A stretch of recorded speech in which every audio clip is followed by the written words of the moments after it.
Donc, dans cette partie, on étudie le mouvement d'un coureur avec son vélo sur une piste montagneuse constituée de 3 trajets. AB incliné d'un angle alpha est égal à 20 degrés par rapport au plan horizontal, passant par le point B de longueur AB est égal à 200 mètres. BC, circulaire de rayon R, est égal à 30 mètres.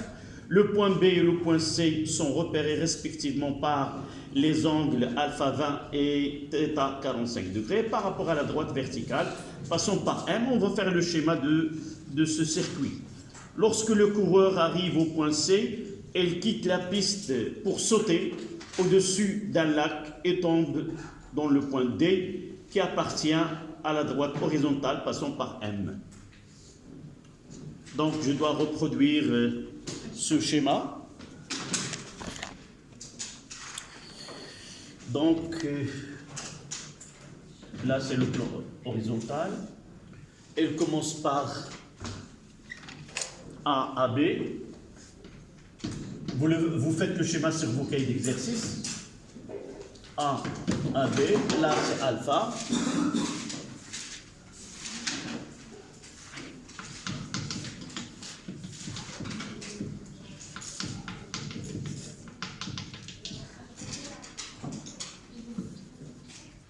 Donc la B et la verticale c'est M et là c'est C. D'accord? Là c'est O. Ici c'est R et la R.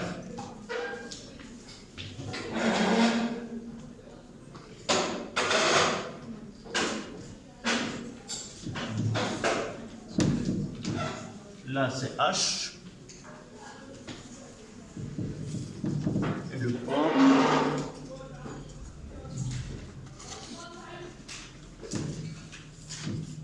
Là, c'est le lac. Et là, c'est le point D. Donc,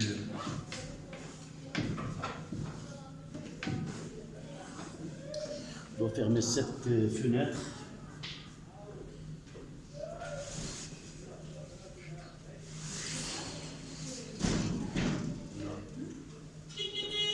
On minimise le bruit. Donc, le trajet s'effectue comme ça. Puis, portion circulaire. Et évidemment, le vélo, on va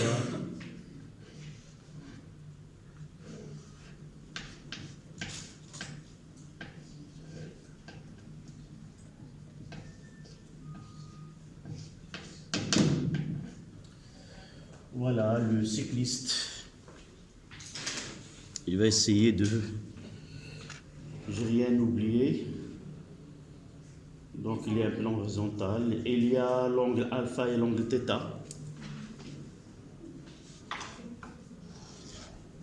De là à là c'est alpha et là c'est θ. Voilà. Ils nous ont dit on prendra G égale à 10 kg Newton kg moins 1. Donc la première question. Dans le repère OIJ, le système S se déplace sur le plan incliné AB avec une vitesse constante, voire figure. Donc on va ajouter là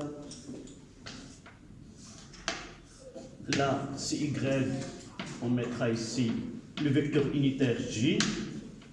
Et là, c'est X, on mettra le vecteur unitaire I.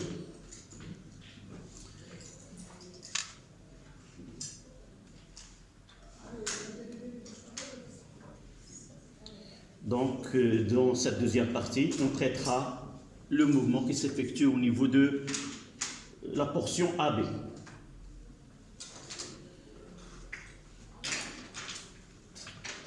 Donc, premièrement, la portion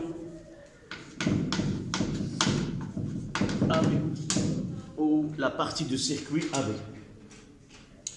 Première question 1A, faire l'inventaire des forces exercées sur le système S sur la partie AB, représenter ces forces.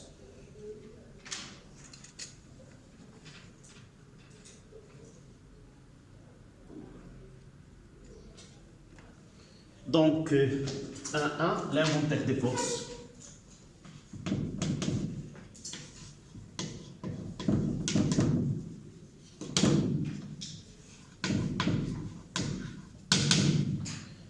Dites-moi ces forces. Oui. Il y a le poids. Généralement, on représente le point d'application et le vecteur force, comme vous pouvez mettre uniquement P. Mais, donc GP, poids de système. On parle de système parce qu'on considère que le coureur et son vélo constituent le système étudié. D'accord? Et on mettra généralement au R. La résultante, c'est quoi? C'est l'action du plan incliné sur le système. Action du plan incliné sur S.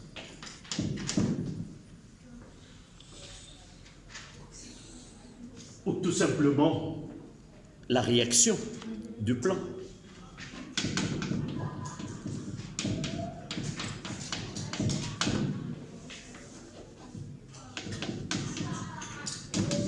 La réaction du plan.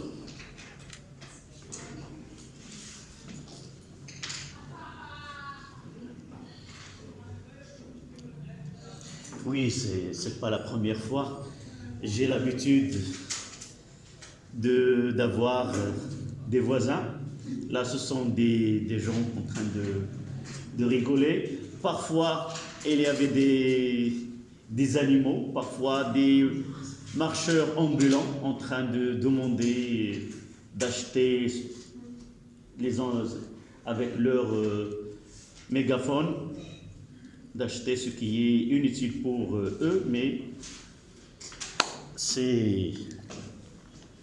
Donc, la deuxième question, je ne sais pas, parfois, je reçois des questions sur... parce que ce numéro-là, il est presque général. J'ai pas répondu, c'était en vacances. Y a-t-il une différence entre un repère lié, est-ce que l'un d'entre vous a posé cette question? Au laboratoire, oui, tu reposes cette question. Oui, un référentiel lié. Oui. Non, tu as posé relié au disque. Voilà. D'abord, au niveau de première année, on ne traite pas généralement tous les repères ou les référentiels. D'abord, qu'est-ce que c'est un référentiel? Un référentiel, on doit choisir un corps solide comme référence et on associe à ce corps solide un repère, là c'est le côté mathématique, un repère orthonormé généralement et on étudie le mouvement à travers ce repère. Pourquoi? Parce que vous avez déjà étudié que le mouvement il est relatif. Tout ce qui est, on ne peut pas faire une étude n'importe comment, mais on doit choisir un référentiel. D'accord. Mais tous les référentiels ne sont pas acceptés par la physique. Ou d'une autre manière, étudier dans un référentiel quelconque, dans certains cas, il ne va pas nous ramener à vérifier les lois de la physique. Donc, les lois de la physique, parmi ces lois, c'est la question 1-2. Donc, il y a des référentiels ou des repères spéciaux dans lesquels les lois de la physique sont vérifiées. Et dans d'autres référentiels ou d'autres repères, si nous appliquons ces lois, on n'arrive pas à vérifier ces lois-là. Et c'est pour cela qu'on appelle les lois, les référentiels ou les repères galiléens. Si on se trouve l'année prochaine, Inch'Allah, en deuxième année, on parlera de ce Galilée et qu'est-ce qu'il a fait et pourquoi. Parce que c'est lui qui a donné l'idée de la question 1-2, ce qu'on appelle les référentiels galiléens ou le principe d'inertie. Le premier qui a donné l'idée, c'était Galilée. Donc, si nous choisissons, les repères sont à partir de la précision qu'on veut. Le référentiel le plus, disons, fiable, c'est un référentiel héliocentrique. Hélio, ça veut dire soleil, et centre de soleil. C'est pour toutes les études qui s'effectuent dans notre système solaire. Et il y a, juste après, le référentiel lié à la Terre, géocentrique. Le centre de repère, c'est au centre de la Terre, et 3 axes dirigés vers 3 étoiles fixes. Ça vient en deuxième position. Le troisième, celui qu'on utilise généralement, c'est lié à la surface de la Terre. C'est ce qu'on appelle un référentiel terrestre. Par exemple, celui qu'on fait au laboratoire, si je choisis le laboratoire comme référence, ou cette paillasse, alors là, c'est un repère terrestre. Ce repère terrestre n'est pas très correct si la durée demande un temps très grand. Quelques secondes, quelques minutes, d'accord, mais plus que là, si la durée augmente, pour la Terre ou pour le centre de la Terre, pourquoi? Parce que les référentiels galiléens, ça se définit à partir de référentiels héliocentriques. Et tout, voilà l'extension de ce repère qui est fiable. Tout repère en mouvement rectiligne, uniforme par rapport à celui du centre de la Terre, et il peut être considéré comme un référentiel galiléen. Et les lois seront applicables dans ces référentiels. Pour la Terre, le centre de la Terre effectue un mouvement autour du Soleil pendant non, si on prend 3 mois, elle fait le 1/4 de tour. Par exemple, on a 4 mois ou 3 mois, elle fait un mouvement qui n'est pas rectiligne. Elle fait un mouvement autour du Soleil. Et par suite, ce référentiel-là on ne peut pas le considérer.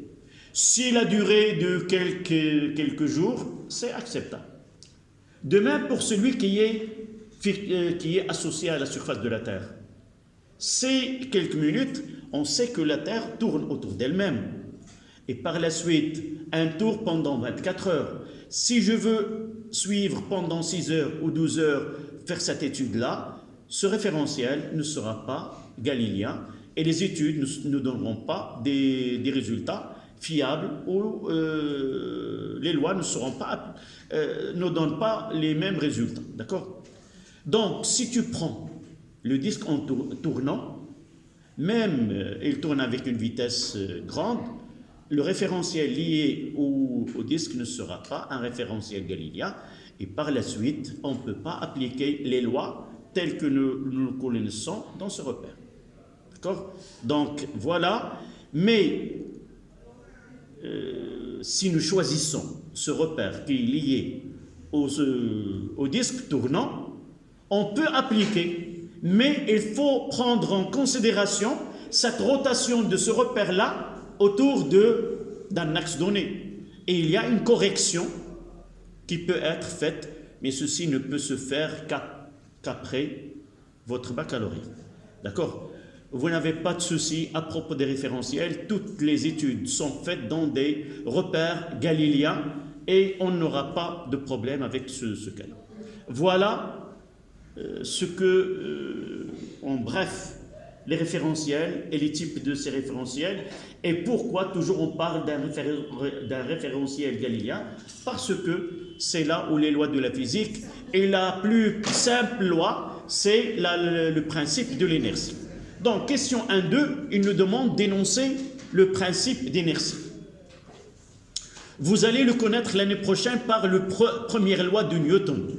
Donc, il prendra un autre nom, c'est la première loi de Newton. On verra 3 lois de Newton, première, deuxième et troisième. D'accord? Donc, qui peut me rappeler ce... C'est quoi? Quel est l'énoncé? Oui. C'est très bien, dans un référentiel. Toujours, les lois doivent être associées à un référentiel galiléen. Oui? Un corps mécaniquement isolé ou pseudo-isolé. Oui. Ces corps sont C'est lié. la somme la somme des Oui. On peut parler de ce que vous avez vu l'année dernière. Si nous prenons un système, et ce système-là, il est soumis à plusieurs forces. Ces forces-là, on va les qualifier comme forces extérieures. Si, on ne va pas parler isolé ou autre, si la somme vectorielle des forces extérieures appliquées à ce système-là est égale au vecteur nul, alors ce système-là, il est situé dans 2 cas. Soit qu'il est au repos, sa vitesse elle est nulle, soit s'il est en mouvement, sa vitesse elle est constante. Mais généralement on parlera de la vitesse de centre d'inertie de ce corps-là. D'accord? Et dans ce principe d'inertie, ça veut dire, en arabe on l'appelle al-qusur. Qu'est-ce que ça veut dire? Al-qusur, les palais. Qasar, c'est quoi? Elle est incapable, par exemple, on dit que cette personne, elle est mineure en français. En arabe, on dit qasar. C'est-à-dire, il ne peut pas être soumis, par exemple, à devant la justice, il doit être accompagné par son père et les lois ne s'appliquent pas généralement, il est protégé par plusieurs lois. Donc, c'est la même idée pour un corps solide. Le corps solide, voilà le côté physique du principe d'inertie. S'il est en équilibre, s'il est stable, alors il est incapable de prendre un mouvement uniquement de fait qu'il a une masse. Et lorsqu'on parle de la masse en mouvement, on parle de l'inertie. L'inertie, c'est quoi? C'est la réaction de la masse envers le mouvement. Si on essaie donc dans ce cas-là, s'il est stable, elle est incapable de prendre un mouvement de soi-même. Et s'il est en mouvement, alors alors le mouvement de centre d'inertie de ce système-là, il est rectiligne uniforme, et il est incapable de s'arrêter de lui-même.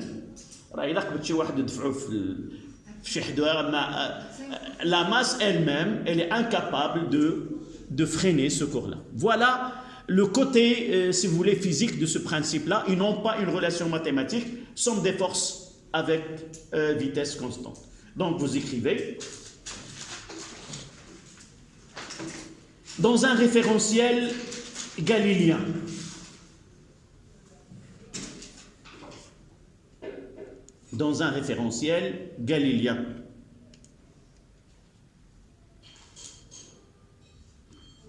si un corps ou un système, si un système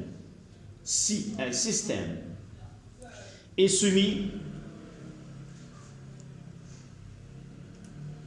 à des forces,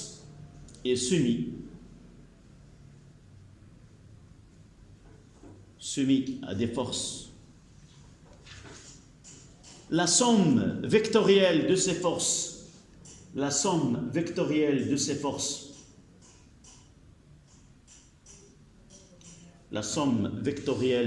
forces, est égale au vecteur nul,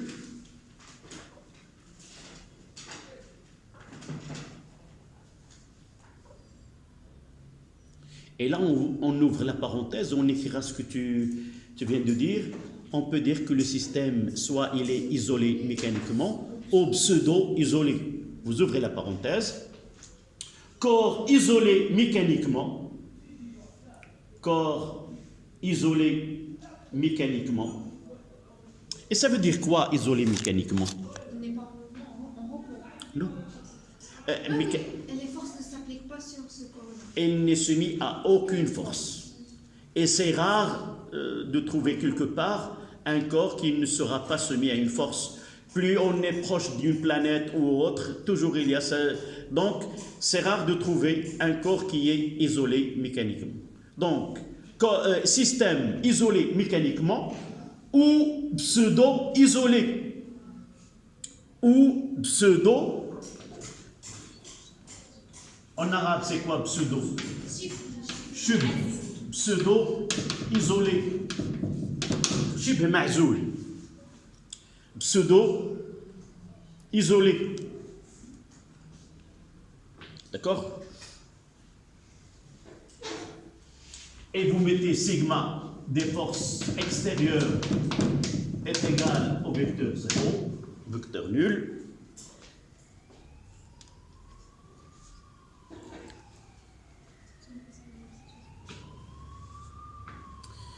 Donc, nous avons dit la somme des forces est égale à... Alors, le centre d'inertie du système, le centre du système et le centre d'inertie du système est quoi? Immobile.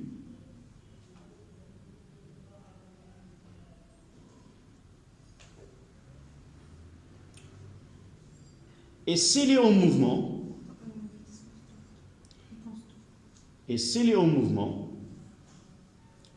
le mouvement est rectiligne, uniforme. On mettra V de G est égal à une constante.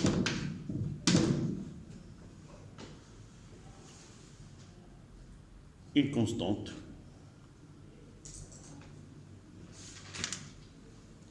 C'est pas la peine de dire que la masse ne peut arrêter, ne donner un mouvement.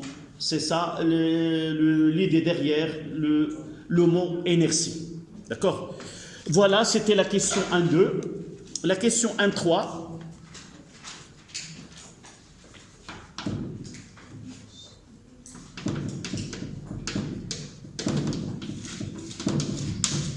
La question 1-3.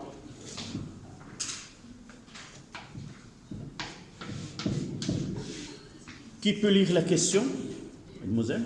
Calculer le travail du poids lourd du placement de A vers B et déterminer sa nature. Oui.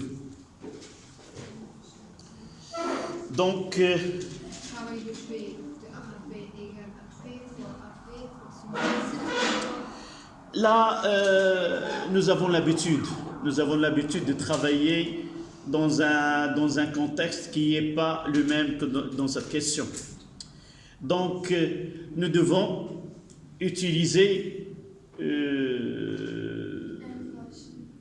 une relation à partir de laquelle on doit essayer de déterminer la nature de ce travail-là. Je vous rappelle, mademoiselle, que nous avons l'habitude de dire, puisque le corps est en descente, alors W est égal à plus. Dans ce cas-là, on va essayer de déterminer la nature, c'est-à-dire on doit le mettre en évidence. Quelle est la relation qui est générale, qui nous permet de dire est-ce le travail moteur ou résistant. Nous ajoutons à ce schéma-là un axe. Là, c'est 0 et on mettra ici Z. D'accord? Donc, si la question posée, c'est montrer ou déterminer la nature, on ne peut pas parler. J'accepte, vous dites, puisque le corps est en descente, le travail est moteur et vous pouvez l'écrire. Mais aussi, on va essayer dans certains cas, je vous rappelle que je viens de recevoir, il y a ce qu'on appelle l'Olympiade. Est-ce que quelqu'un ou ceux qui se voient intéressés à faire je pense que, je ne sais pas combien d'élèves, À la fin, vous écrivez vos noms, ceux qui veulent participer, et par la suite, je laisse de choisir 2 ou je ne sais pas combien, mais ceux qui sont intéressés peuvent écrire leur nom dans cette liste. D'accord? Voilà. Donc, 1-3, qu'est-ce qu'on va faire? W de P de A à B est égal à MG. Non. Non. ZA moins ZB. Voilà, ZA moins ZB. D'accord? Et comment ZA par rapport à ZB? ZAP contre ZB. Donc ZA est supérieur à ZB. Donc W de P plus M fois G. est supérieur à 0. Travail moteur. Là, je peux revenir à ma relation habituelle. Plan incliné.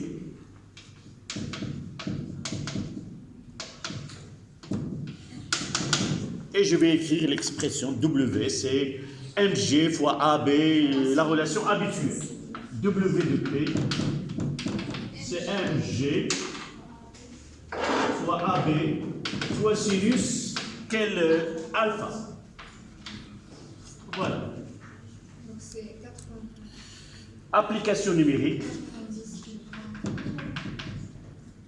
W de P, ça sera 80 fois 10 fois 200 mètres fois 200 fois sinus de 20 longue. C'est 20. Oui. Et par la suite, W est égal à combien? Presque vers 5,510 à la puissance. Est-ce que vous avez fait le calcul?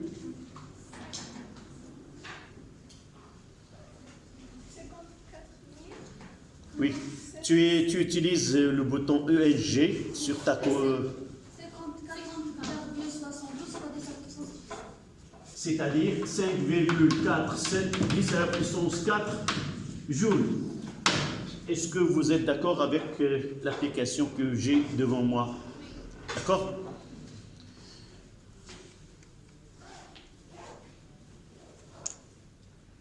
Oui. Je n'ai pas compris pourquoi on a sinus alpha.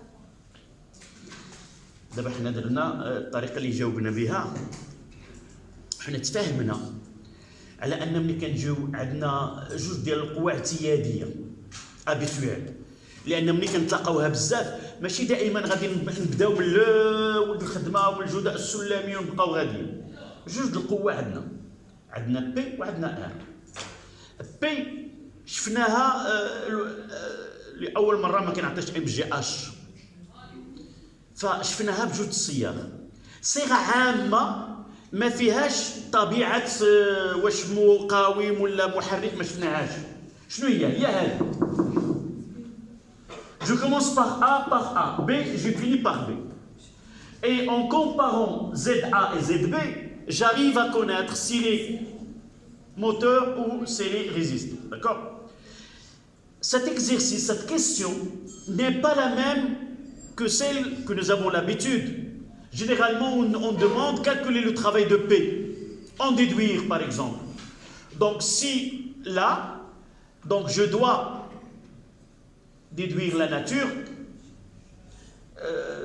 nous avons l'habitude de dire puisque nous avons une descente, donc le travail est les moteurs, et l'expression c'est mg fois AB fois sinus alpha. Là c'est une relation qui est prête à utiliser. Alors تدخل واحد المكازا الكسوه ما عندك ما يفصل فيها ما ولا كتدخل كتلبسها جات قدك فتبارك الله، ما جاتش كتخليها. La même chose ici. La façon avec laquelle nous avons répondu, c'est la question qui nous a obligés de mettre en évidence vraiment nous avons un travail qui est moteur. C'est pour cela que je n'ai pas utilisé cette relation dès le début. J'ai utilisé celle-là pour dire voilà le travail et les moteurs. Cette relation-là, généralement, il est écrit plus ou moins mg AB fois sinus alpha. J'ai dit dans un devoir, dans un contrôle continu, si vous ne répondiez pas de cette façon, j'accepterai une alternative. C'est quoi? Vous dites, puisque le corps est en descente, donc le travail est moteur, et tu écris l'expression prête à faire l'application. D'accord? Sauf là, d'abord, je vais الأستاذ ديالكم وكيكون des compromis بيناتنا. Avec, par exemple, dans un concours ou dans cette olympiade, le correcteur ne peut pas accepter celle-là. Pour moi, je l'accepte parce que nous sommes d'accord avec la façon avec laquelle on doit traiter. Mais un autre prof aura une autre idée. Tu dois mettre, surtout en olympiade, c'est pas... d'accord? C'est pour cela que j'ai répondu de cette façon. Si ce que vous faites, c'est pas pour moi, vous répondiez de cette façon. D'accord? Et vous protégez votre réponse. Donc, la question 1.4, c'est le travail de R. Évidemment, d'après, j'attire votre attention toujours qu'un exercice, ou ces exercices que nous avons traités dans ce devoir, ce sont des exercices qui sont bien faits. C'est-à-dire, il y a une idée, une histoire derrière les questions. Et par la suite, c'est pas comme ça, on demande le principe d'inertie pour rien. C'est pour vous diriger et pour vous mettre sur la bonne route afin de répondre à certaines questions qui viennent par la suite. Donc, R. Normalement,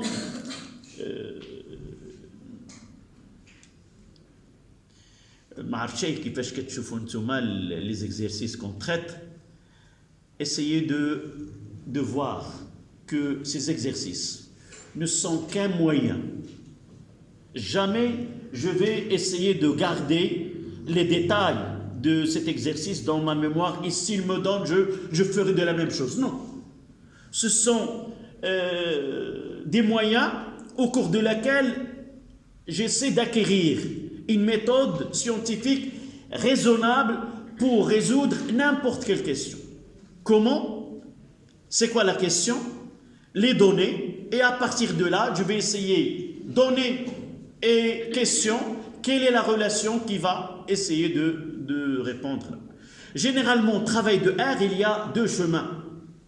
Le chemin direct, c'est moins F fois AB, et là, je m'arrête et je vais, est-ce que j'ai F? Non. Est-ce que j'ai AB? Oui. Donc, cette route ne mène à rien. Donc, je dois revenir à ce principe d'inertie.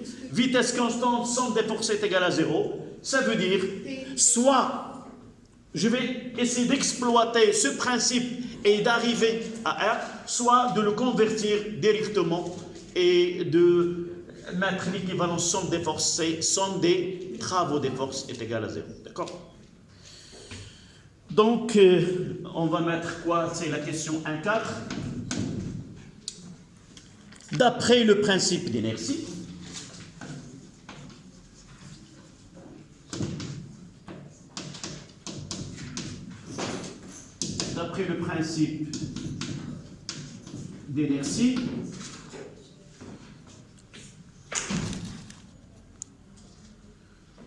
somme des forces extérieures est égale à 0, équivalent à quoi? C'est très bien. Somme W des F extérieurs, évidemment de A à B, est égal aussi à 0.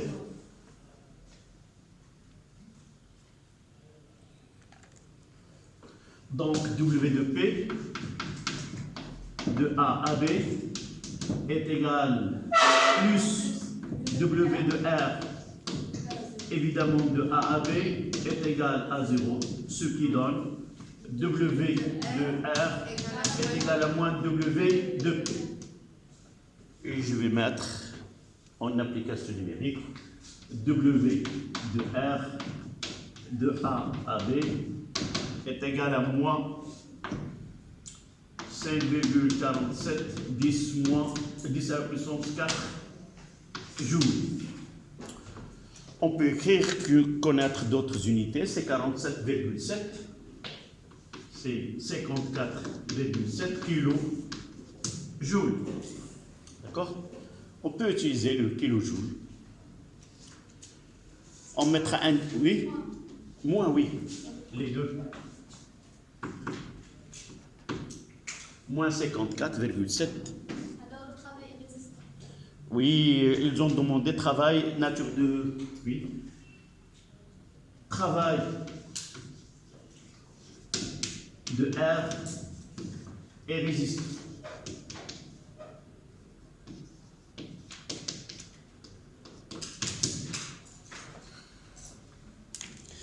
C'est pas la peine de revenir à l'année précédente. Et c'est un travail qui est très long. Essayez d'appliquer somme des forces extérieures est égale à 0, c'est-à-dire P plus R est égal à 0, faire la projection et arriver à R. Donc là, vous voyez que utiliser le travail donne une économie et nous gagnons de temps. La question 1.5.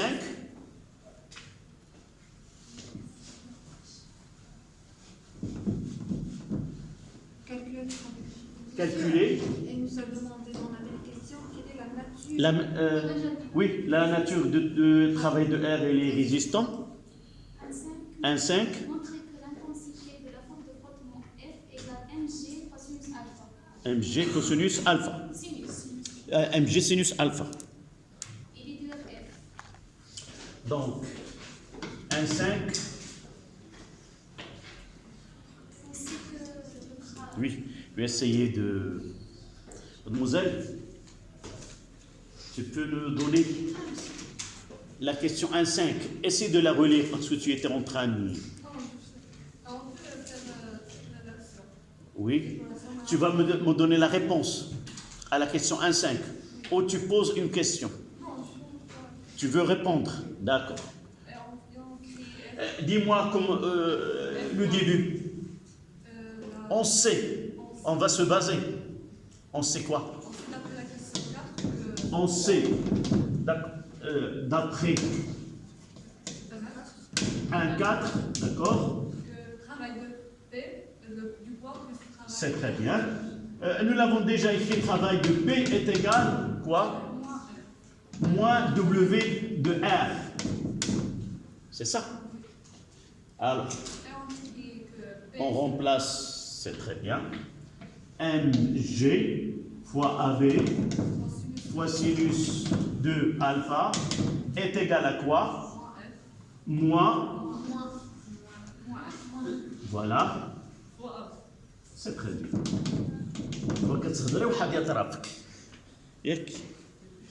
Ça n'empêche pas de la prochaine fois de... Généralement, j'essaie de poser des questions comme ça pour savoir si c'est vraiment... Mais tu as répondu. Mais la suite maintenant. On simplifie. D'accord. Le moins avec le moins, donc F est égal à Mg fois AB. Sinus alpha, oui. C'est sinus alpha. On simplifie fois sinus alpha.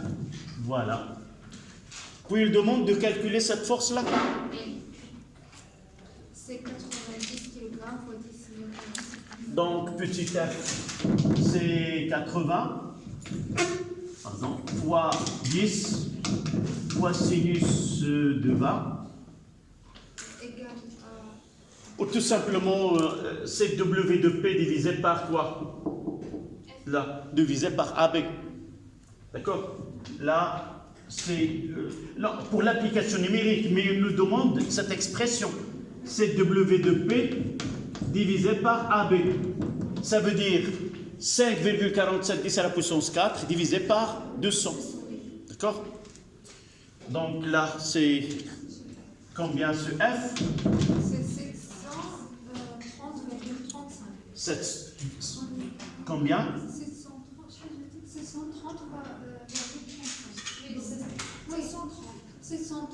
730,35. 36. الله يسامح. 730,3 au 4 newton. C'est 80 fois 10 80 fois 10 fois sinus. fois sinus de 20. Non, c'est 260. Eh, ouais, je sais. 273,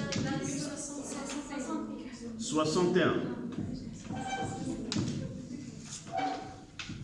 تبارك الله انتم الناس الرياضيات الحساب ياك.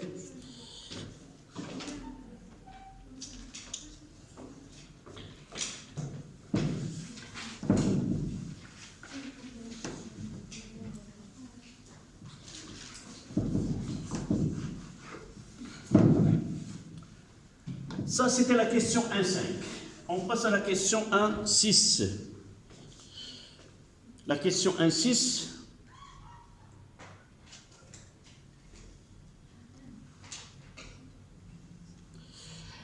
Un 6A. Un 6A, déterminer l'expression de la composante normale de la réaction au plan Rn en fonction de M, G et alpha, puis calculer Rn. Donc, on doit revenir à cette partie-là. Là, c'est alpha. Là, c'est P. Là, c'est Rn.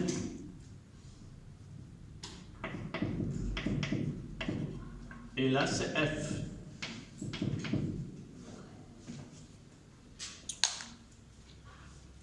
Comment est R?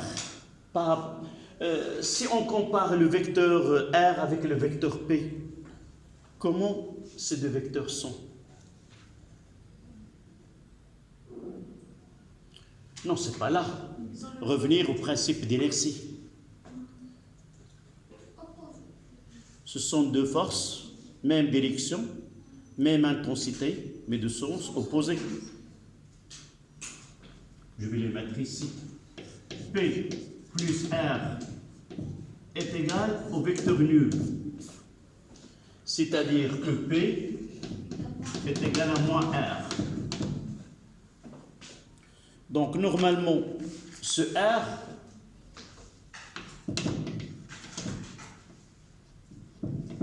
il doit être comme ça.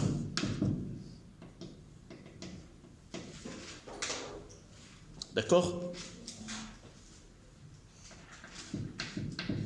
Voilà. D'accord? Donc, n'oubliez pas ça. Et par définition, là, c'est phi. Et tangente phi, qu'on appelle le coefficient de frottement statique. C'est F. D'accord, on le verra par la suite. Donc, n'oubliez pas que P plus R est égal à 0. Si le mouvement est rectiligne uniforme sur un plan incliné, alors P et R sont deux vecteurs collinéaires, même direction, même intensité, mais de sens opposé. D'accord? Donc, je vais essayer de... le repère, là, c'est Y, et là, c'est X. Et je vais faire la projection. La relation 1, projection sur... on commencera, ils nous ont demandé Rn. Oui. Donc, projection sur quel axe? OY. Ça sera PY plus RY est égal à 0. Je dois prolonger cet axe Y de l'autre côté. Voilà. Ce que nous connaissons, là c'est alpha. Et quel est cet angle-là? Est-ce que nous l'avons déjà démontré? On n'a pas parlé? Non.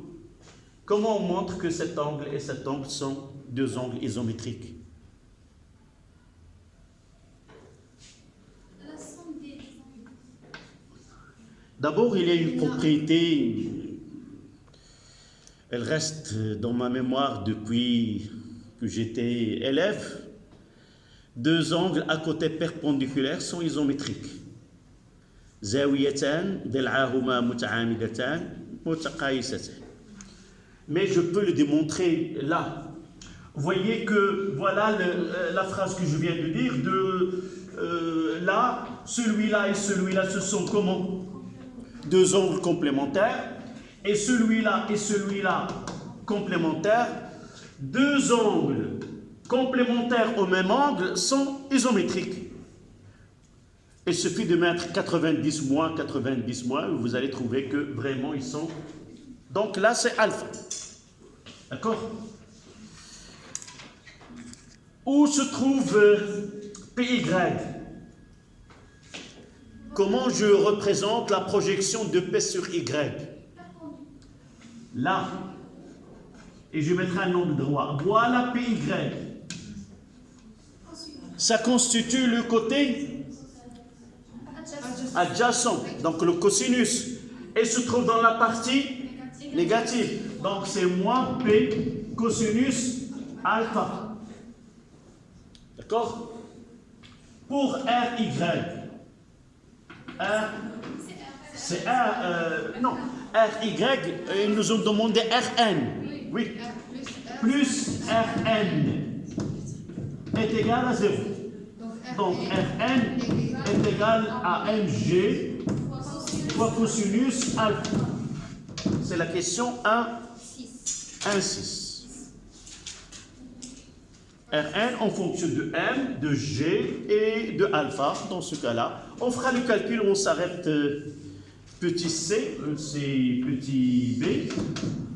Le calcul Rn est égal à 80 fois 10 fois cosinus de 20. Et vous avez déjà travaillé l'exercice, vous avez peut-être 751. Donc Rn 751,75 newton. Voilà. Et on continue l'exercice juste après. C'était la question, oui, on le complète tout à l'heure.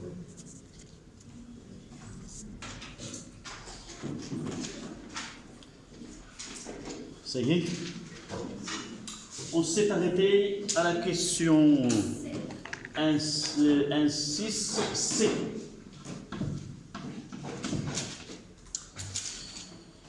C'était quoi la question?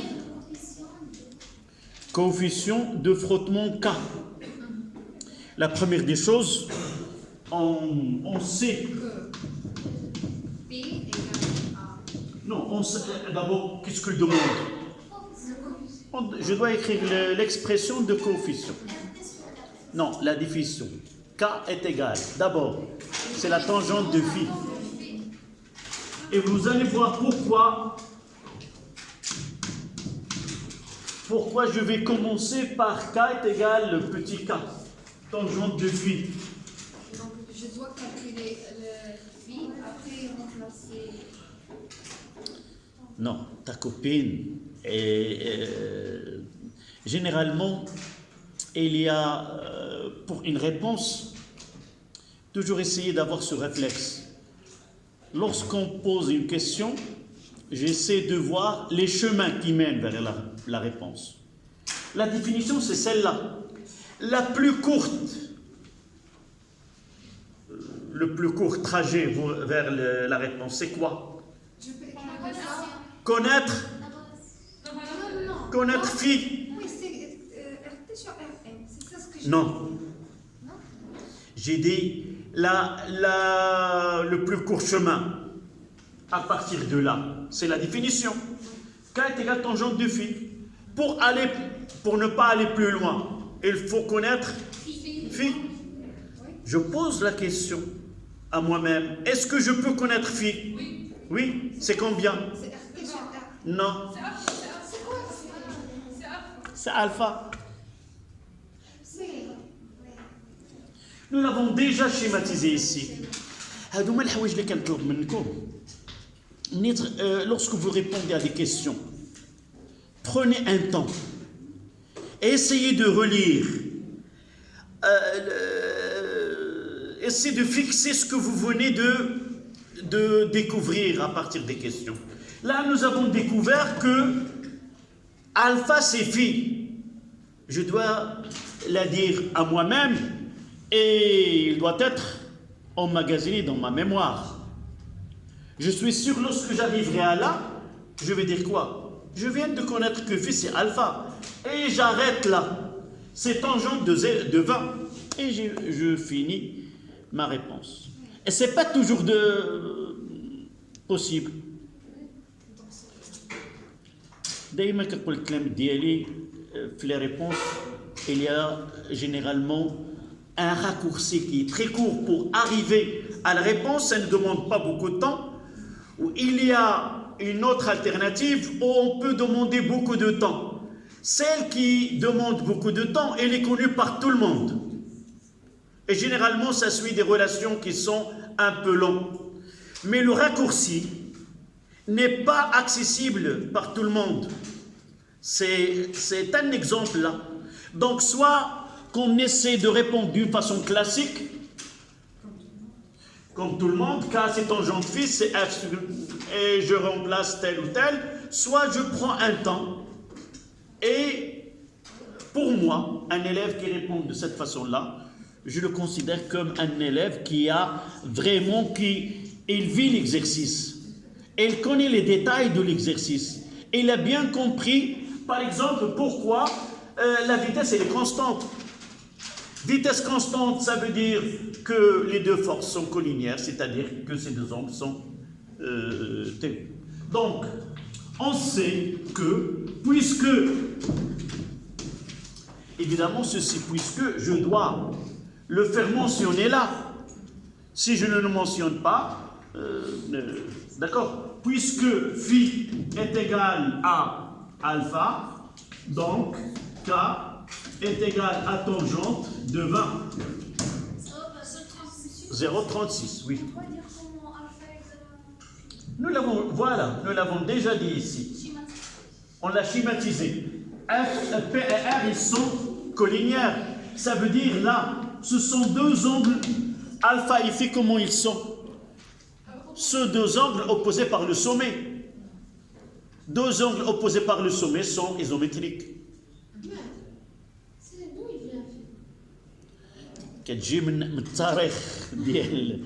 Lorsqu'on parle de la réaction d'un plan sur un système ou un corps, on parlera de R, et ce R, c'est une résultante.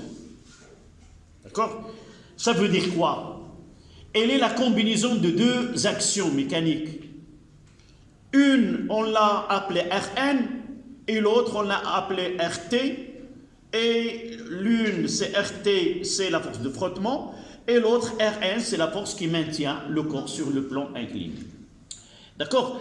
Donc, c'est un pacte qu'on doit avoir. Là où on parle de R, je dois avoir en mémoire Rn, Rt et la tangente phi qui est le coefficient de frottement qui est tel la tangente, le côté opposé, c'est petit f sur Rn. هذه خصنا نحفظها هكذا.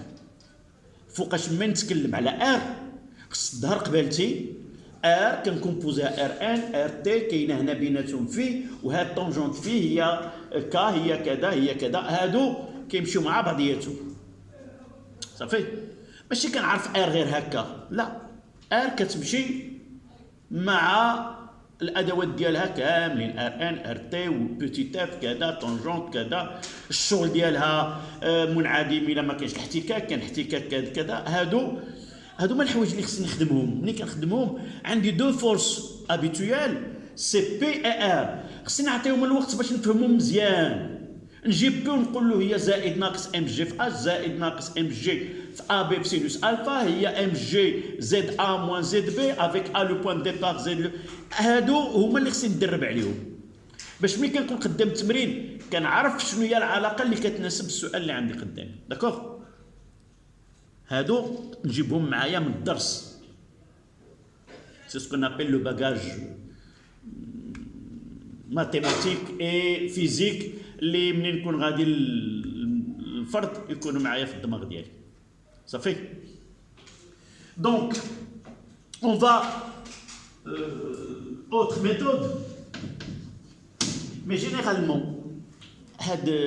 je ne vous conseille pas de perdre le temps à chercher un raccourci d'accord les raccourcis ce sont des méthodes qu'on acquiert avec le temps avec un travail le maximum d'exercice mais si j'essaie de dire voilà est-ce qu'il y a non si la réponse raccourcie n'apparaît pas, essayez de prendre la route habituelle, même s'il demande beaucoup de temps.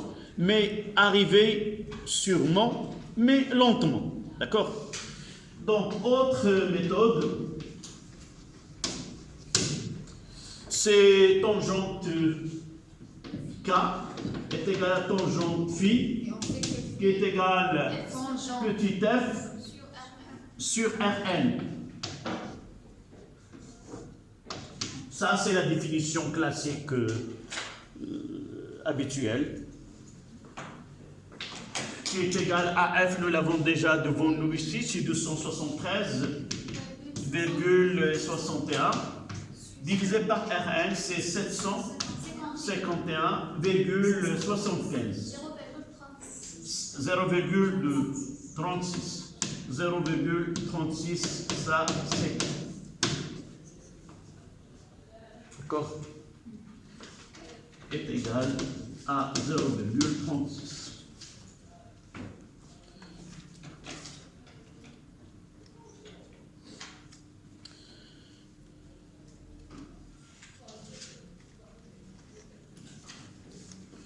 D'accord. La question suivante.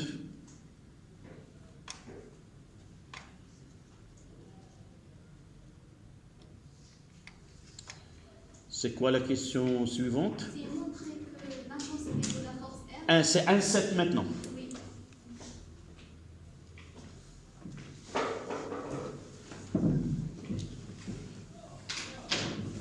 Un 7. Montrer que R est égal. Oui. R est égal à mg cos alpha racine de 1 moins tangente carré de phi.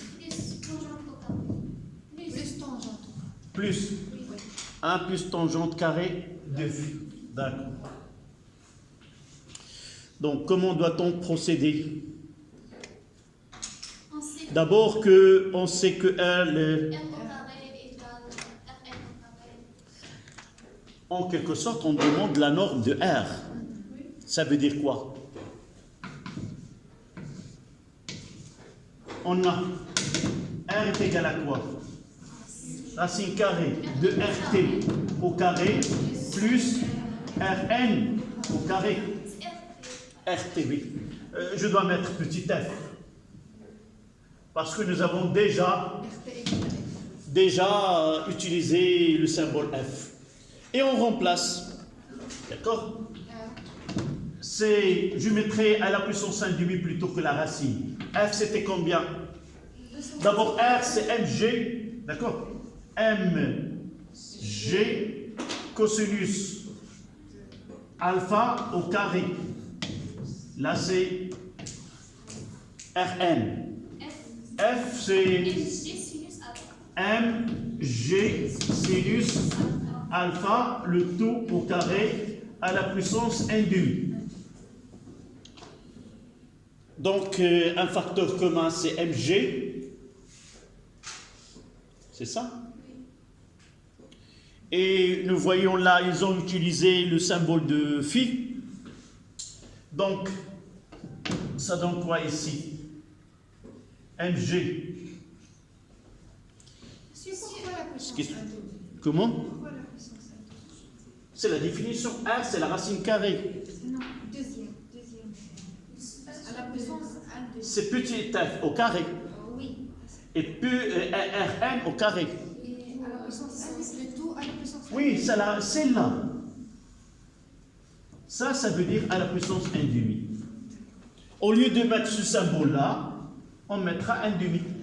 D'accord? Monsieur, on est dans la relation tangente.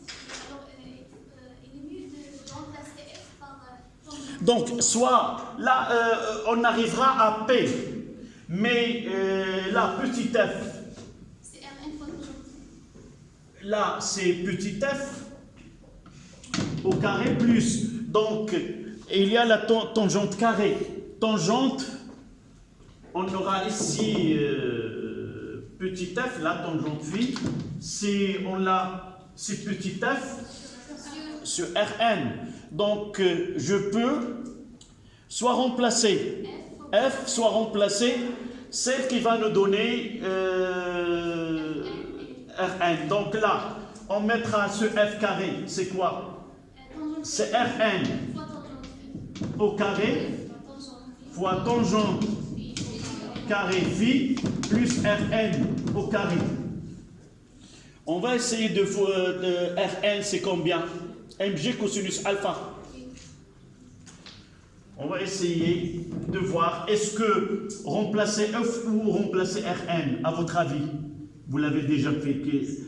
Qu'est-ce qu'on doit remplacer, Rn ou F? F. On va continuer. Donc là, je mettrai MG fois cosinus. en facteur Rn, là, Rn au carré, ça donne Rn, et Rn c'est combien? C'est Mg fois cosinus alpha cosinus alpha, et ça reste à l'intérieur, tangente au carré. au carré phi plus 1. Le tout, là, à la puissance 1,5. Monsieur, si on a gardé deux racines, Oui. on peut non, non. Rn au carré.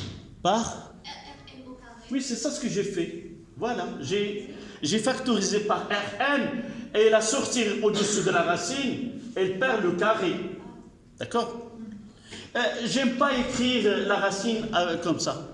Généralement en physique, on utilise entre parenthèses à la puissance 1,5. D'accord? Donc c'est la relation demandée ou nous devons continuer? Nous devons Continuer. Oui, mais attends, ça y est. Si on remplace un. Non, avant de calculer l'expression, je voulais dire l'expression. Donc voilà R, voilà, il est prêt à être utilisé comme pour l'application numérique de la question suivante. Oui. Tu n'as pas compris. Oui. De quel... Oui, je reprends. Je reprends de là. Ça, on demande d'arriver à cette relation. Sur ce schéma-là, on voit que R et F et Rn constituent un triangle droit. Là, c'est les deux côtés, là, c'est l'hypoténuse. Donc, R au carré, en jaune, R au carré, est égal à quoi? À F au carré, plus Rn au carré. C'est la relation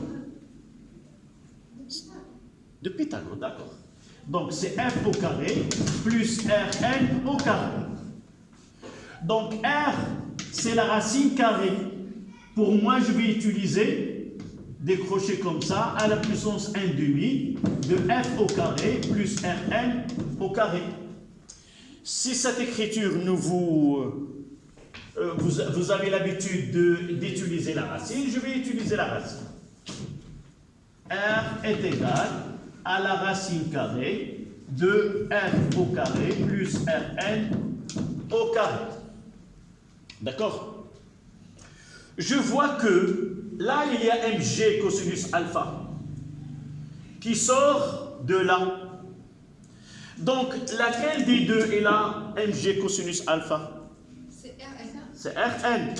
Donc, je dois garder Rn. Lorsque je fais sortir Rn au carré, ça devient Rn, ça reste ici 1. On sait que N égale à... D'accord? Et là, donc, je reviens à tangente phi est égal quoi? À F sur AN. A de tangente, c'est petit f sur Rn, sur Rn. Donc F égale... Là, c'est une définition que tu dois connaître. Ça, c'est une définition. Le coefficient de frottement, tangente de phi. Voilà phi, le côté, la tangente, c'est le côté opposé, ce qui est petit f, sur le côté adjacent qui est Rn. D'accord? Donc, ça donne ici que petit f est égal à Rn tangente de phi. Et je vais l'injecter dans cette relation-là. Donc, R, ça sera la racine carrée de f, c'est Rn au carré, tangente Au carré. de phi au carré, plus Rn au carré. Si tu utilises RN. Oui, Rn. Et le reste, normalement, tu le connaîtras. C'est facile de le connaître. Je factorise par Rn, je le fais sortir sous la racine. Donc le carré, ça donne uniquement R est égal à Rn. Et à l'intérieur, il reste la tangente phi au carré plus 1. À la puissance 1 demi, tu as dit, tu n'aimes pas cette écriture, je la mettrai comme ça. Voilà. Et c'est quoi Rn? D'après les questions précédentes, c'est mg cosinus alpha.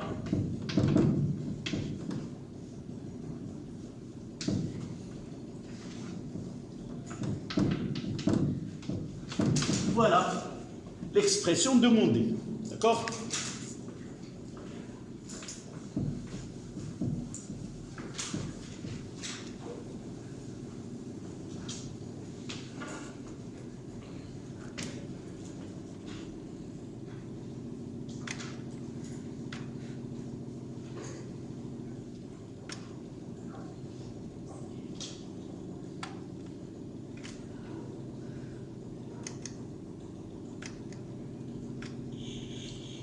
La question suivante, on passe à 2. C'est ça? Calculer. Oui, tu calcules. R est égal à 80 fois 10 fois cosinus de 20 fois la racine carrée de 1. Tangente de phi, c'était combien? 0,36 Oui. au carré.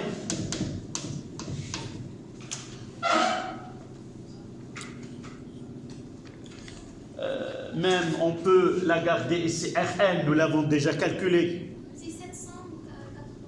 Oui, R, 798, 98. on va dire presque 800. On ne fait pas des médicaments. Donc on peut agrandir, évidemment, dans le domaine des médicaments. Nous n'avons pas le droit de passer ou de dépasser. Voilà. Maintenant, la question 2A. 2.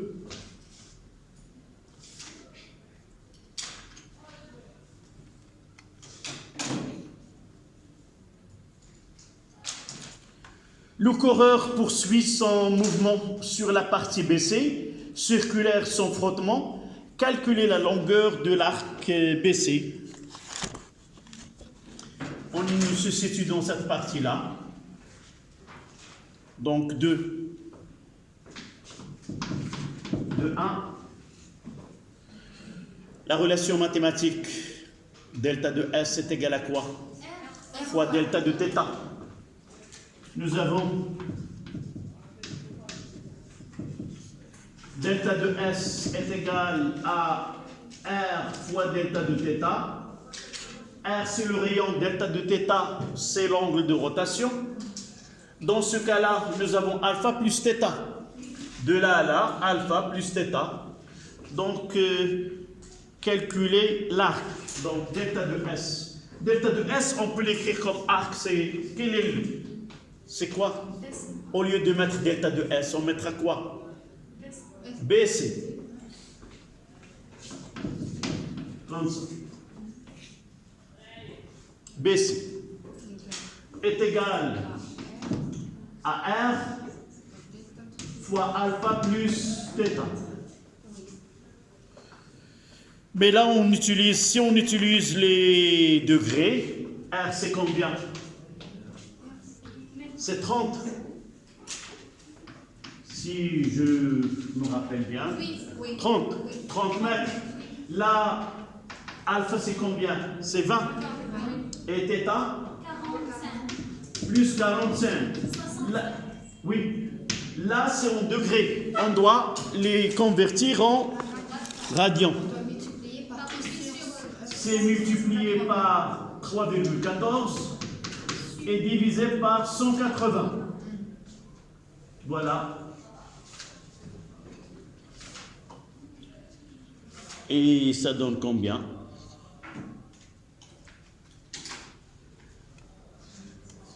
C'est 34,01. 34. Est-ce que vous avez trouvé aussi 34? 0,0.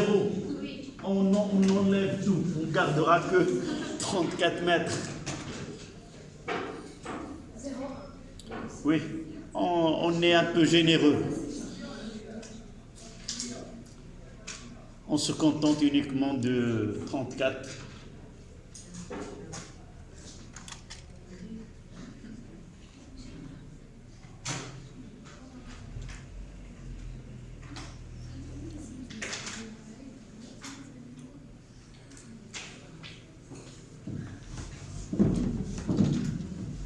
La question suivante.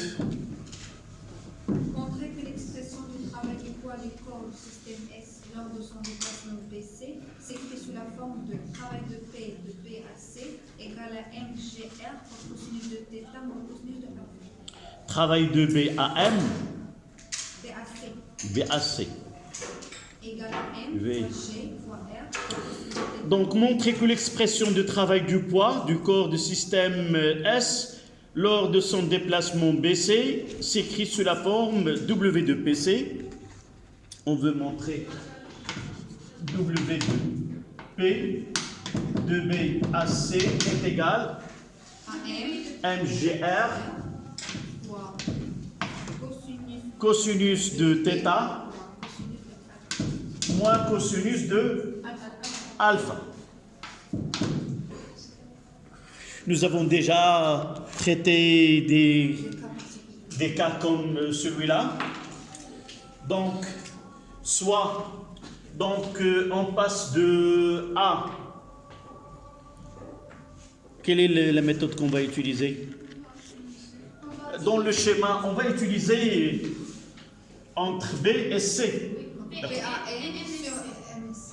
Donc, W de P de B à C est égal à M G Z B moins Z C. Il faut voir dans le schéma lequel est le plus...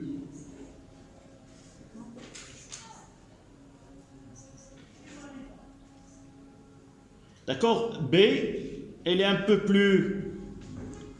D'accord? Z donne, si on essaie de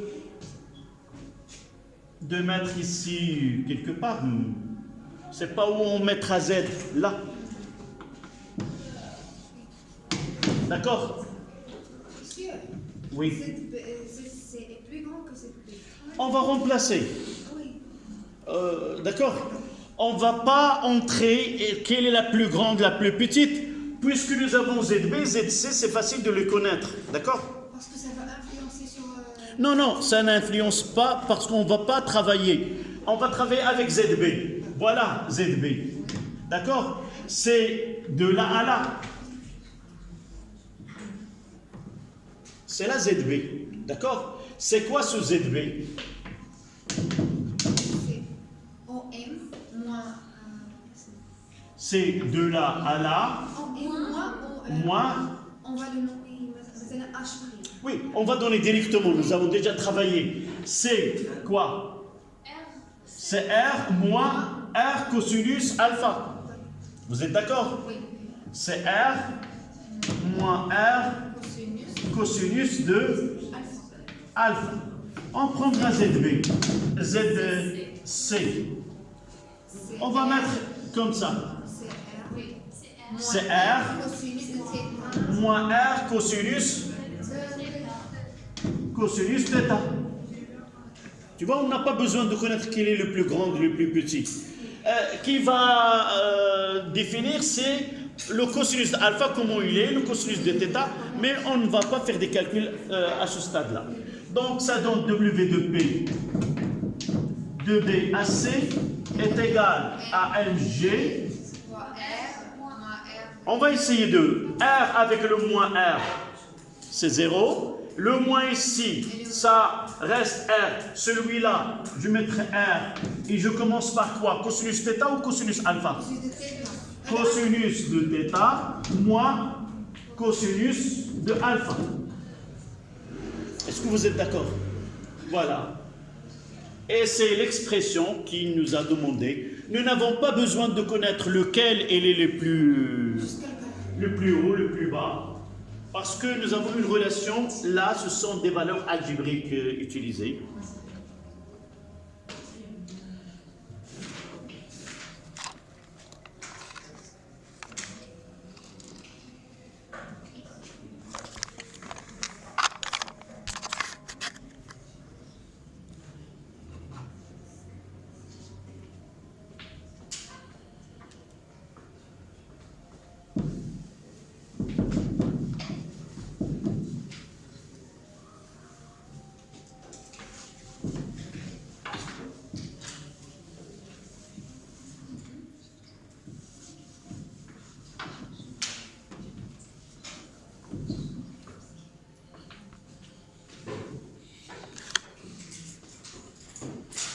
Donc la question suivante, c'est la question de 3.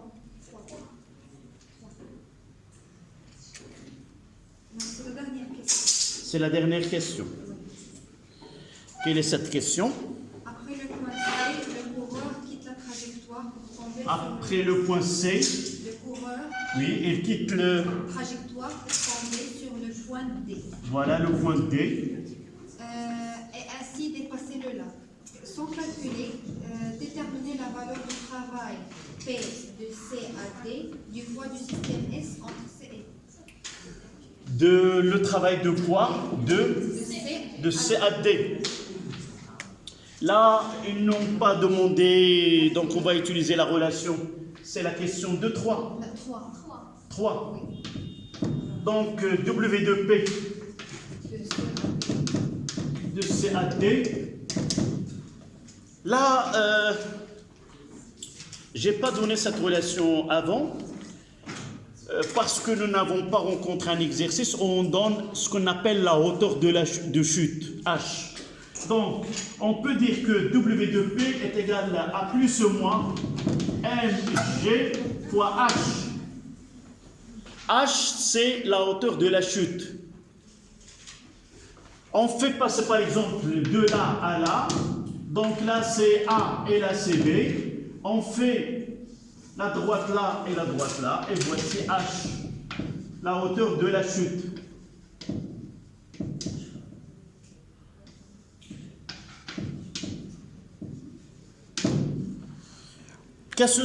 Qu'il soit ce déplacement de là à là quelconque, qu'il soit un plan incliné, ou qu'il soit n'importe quel... D'accord? J'utiliserai plus ou moins MGH si dans les données, il nous donne cette hauteur de chute. D'accord? Mais je tranche dans le site d'après une descente plus et le moins pour la montée.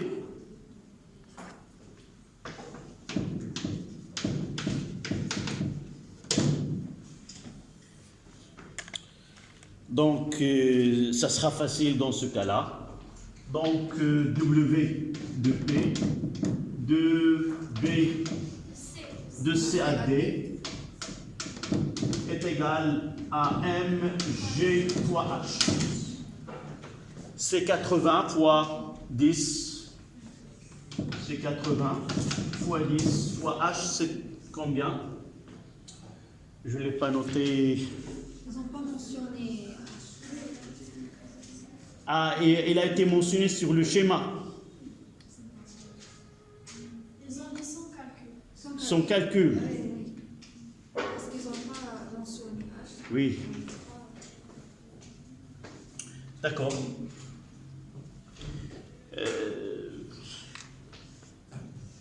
Normalement, la dernière question doit être la plus difficile, mais généralement les questions difficiles doivent être à la fin, parce que certains d'entre vous, ils vont croire que les dernières questions sont difficiles et on ne va pas la traiter. Et vous voyez quelle est la plus simple, c'était la dernière. Donc ceux qui ont le grand souffle, essayez de ne pas lire toutes les questions et tenter de les résoudre. Voilà. Donc, ce devoir n'a rien à voir avec les difficultés qu'il contient. Ne sont pas une référence pour le contrôle continu, mais uniquement j'ai voulu que vous connaissez certaines questions de haut niveau qui nécessitent des opérations mathématiques et de réflexion, un réflexe vis-à-vis de ce type de questions. Oui, الواحد يتدرب على أنواع من les exercices, d'accord? Et je suis sûr si vous arrivez à comprendre, essayez de revoir ces questions, ces réponses, vous allez trouver que par la suite, Inch'Allah, quoi qu'il soient les questions, vous serez capable de répondre. D'accord? Voilà. Y a-t-il une question à propos de ce devoir?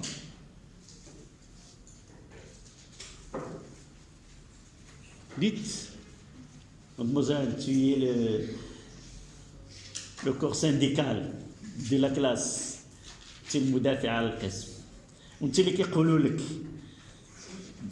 d'accord شنو ton impression, comment tu vois les choses, comment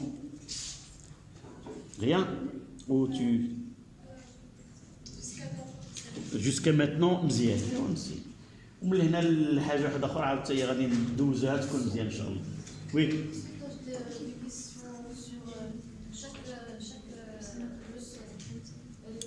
Nous avons que deux exercices. Comme tu vois ici, deux exercices sur la rotation et un exercice sur le travail. D'accord? Mais généralement, la partie travail, la deuxième partie doit avoir 7 points et l'autre 6 points. Donc vous aurez 3 exercices. 2 de physique, 6 points, l'autre 7 points, et la chimie, 7 points. 6, 7, d'accord? 6, 3 exercices. Non, 3 exercices. On va essayer de faire un cocktail de physique. On va essayer donc de faire tout, elles doivent être fusionnées de telle façon à avoir 2 exercices. Peut-être vous avez constaté que dans ce devoir il n'y a pas la puissance, mais nous l'avons travaillé dans d'autres exercices avant.